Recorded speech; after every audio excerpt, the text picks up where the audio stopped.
So when the problems come in our life, మన జీవితంలో సమస్యలు వచ్చినప్పుడు if we have the promise of God, మన దేవుడిచ్చిన వాగ్దానం మన దగ్గర ఉన్నట్లయితే, if we have the word of God, దేని యొక్క మాట మన జీవితంలో ఉన్నట్లయితే, if we have that God himself in our life, దేవుడే మన జీవితంలో ఉన్నట్లయితే, then he will comfort us. ఖచ్చితంగా మనము ఒక ఓదార్పు అనేది పొందుకుంటాం. Psalm 119 and verse 50. Let's read. ఈ వాక్యము నన్ను బ్రతికించి ఉన్నది, నా బాధలో ఇదే నాకు నెమ్మది కలిగించుచున్నది.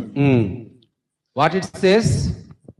ఇక్కడేమని సెలవిస్తుంది దేవుని యొక్క వాక్యం? When I am in affliction, నేను బాధలో ఉన్నప్పుడు, నేను నెమ్మది లేకుండా ఉన్నప్పుడు, when I am in sorrow, నేను దుఃఖంలో ఉన్నప్పుడు, when I am with discouragement, నేను కృంగిపోయిన స్థితిలో ఉన్నప్పుడు, when I am with hopeless, నేను ఆశలేనికరంగా ఉన్నప్పుడు, when I am as an unable person to achieve something, నేను ఒకటి సాధించలేక ఉన్నప్పుడు, when I am in sickness, నేను రోగంతో ఉన్నప్పుడు, వ్యాధితో ఉన్నప్పుడు, when I am in debts, నేను ఇంకా చచ్చిపోయే స్థితిలో ఉన్నప్పుడు, your word will comfort me. నీ యొక్క వాక్యం నాకు ఓదార్పుని ఇస్తుంది, నాకు నెమ్మదిని ఇస్తుంది అని వాక్యం సెలవిస్తుంది. Actually it is in English translation. In ESV version it says, your promise gave me life.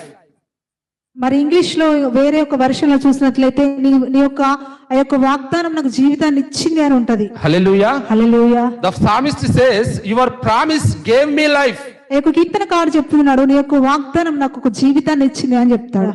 Even your life is full of negative situations, the promise will make you alive. నీ జీవితంలో ఎన్ని నెగటివ్ సిచ్యువేషన్స్ ఉన్నా సరే గానీ ఆ యొక్క వాగ్దానము నిన్ను బ్రతికిస్తుంది.